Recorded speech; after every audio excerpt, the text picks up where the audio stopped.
Is it a law that all Carnival crews must be named after ancient gods and ancient celebrations? Well, no, it isn't, although it may seem that way. Class is in session. I'm Professor Carnival, and this is Carnival Unmasked!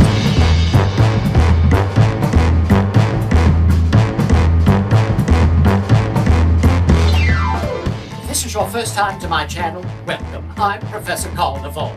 For the past 30 years, I've been a Carnival and Mardi Gras expert on New Orleans television. I'm also the star of the Professor Carnival stage show, and in 2021, I was made a culture bearer for the city of New Orleans by mayoral proclamation.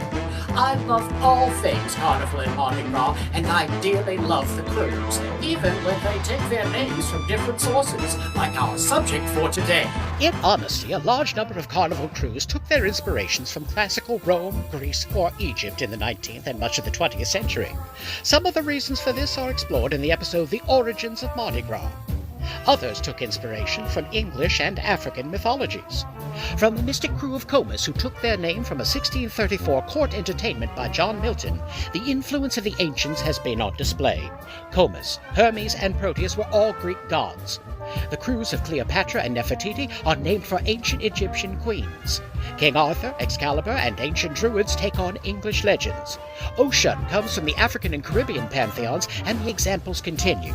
Still, not all crews take inspiration from these sources, and others have had their roots firmly in their own backyards. The early Carnival season parades are usually the crews that eschew classical and ancient themes. Crew Mosaic began marching in 2019 and is a collaborative parade with artists and creators from across the artistic landscape. They take their name from what they wanted their parade to be, a lot of different elements from a wide variety of people to create a moving mosaic. Fleeting, ethereal, memorable. Crew Bohème takes their inspiration from Belle Epoque-era 19th century France, an unparalleled time of peace, prosperity, and artistic and scientific achievement that ended with World War I. Their mascot is the Green Fairy, the storied spirit of vivid absinthe who leads every parade. This is one of the more joyous parades in the early season.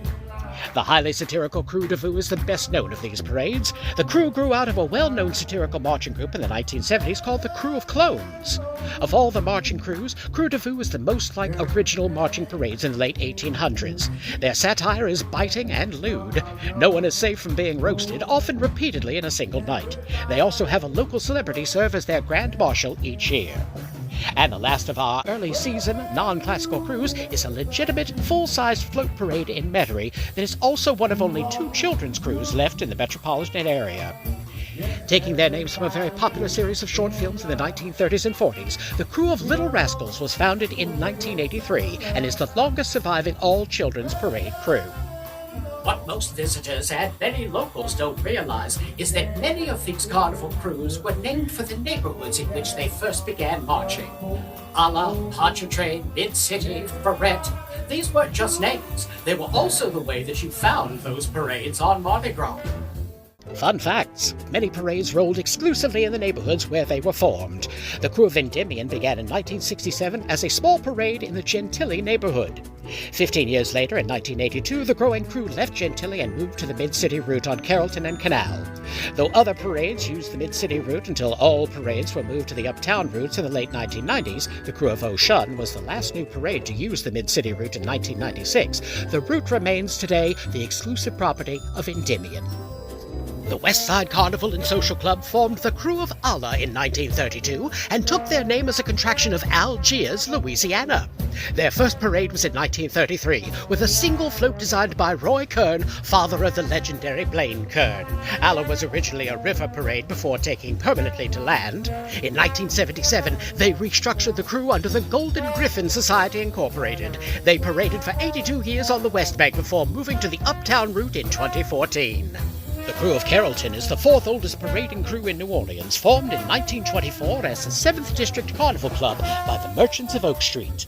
The crew became famous for using old city garbage trucks as float chassis, and they were the first to use tractors instead of mules to pull their floats. Carrollton originally marched on Mardi Gras, as did many of the other neighborhood crews.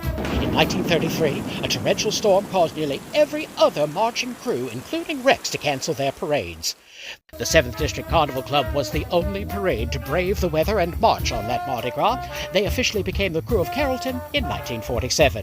Formed in 1933 by Charles Bourgeois and the Mid-City Civic Association, the Crew of Mid-City has brought a lot to Carnival and is one of your professor's favorite parades. Mid-City was the first parade to have animation on their floats in 1947. The secret? Boy Scouts, hidden inside the floats, riding stationary bicycles and working the levers that made the complex float machinery move. They are best known for their foil-covered floats created by original designer Roy Kern and continued by his daughter Betty Ray Kern. When she retired, the job fell to royal artists, who were unable to reconstruct the Kerns' work and intricate machinery, so the job fell to Betty Ray's student and protege, float designer Ricardo Pastagno. Pastagno is cited as being the motivating force that gave the Crew of Mid-City the coveted title of Best Day Parade in the post-Kern era.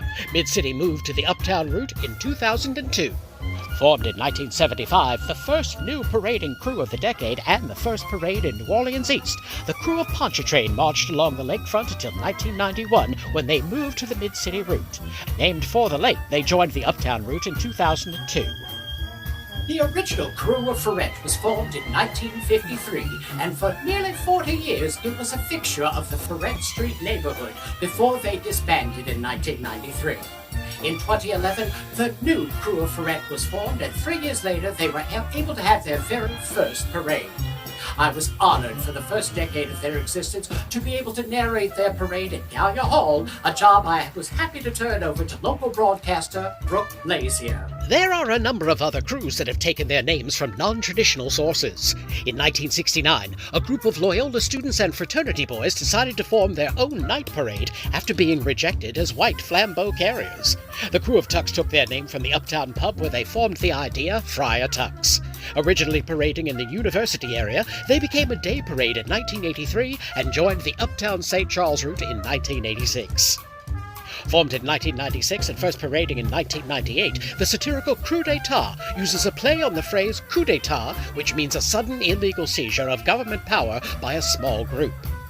The crew was formed to keep the satirical nature of Carnival alive, and it is rumored that many of the founding members were also members of the 19th century crew, the Knights of Momus, who ended their parade in 1991 when the city required all parade crews to have open memberships. Then there's the intergalactic Crew of Chewbacca's, which first paraded in 2011. Their name comes from the character Chewbacca in the movie franchise Star Wars, and their theme is science fiction and fantasy of all kinds. The all-female Crew of Femme Fatale was formed in 2013. They took their name from a 19th century French phrase that gained popularity in U.S. detective novels and film noirs in the 1930s and 40s. And in Jefferson Parish, the musical crews of Symphony and Music, who march on the Monday and Tuesday, the week before Mardi Gras. But of all these crews, I think my favorite is the Crew of Nom-Tok. Rather than looking outside for inspiration, they instead chose to look to themselves. Formed in 1951 by the Junk Social Club, the Crew of Nom-Tok was a ball crew and social organization for many years before having their first parade on the West Bank, where they parade to this day. They remain the oldest and largest parade in that part of the city. And what does Nom-Tok stand for? It stands for New Orleans' most talked of club. Today, parades with non-classical themes make up about 31% of the parading crews in Orleans Parish. We can only imagine what the parades of the future will bring us. The non-traditional crews of Mardi Gras, an essential part of our carnival heritage. Class dismissed. Your homework is to like and share this video and follow me on all your social media. On Facebook, YouTube, Blue Sky, and X at Prof Carnival, and on Instagram and TikTok at Prof Carnival 1996. See you soon!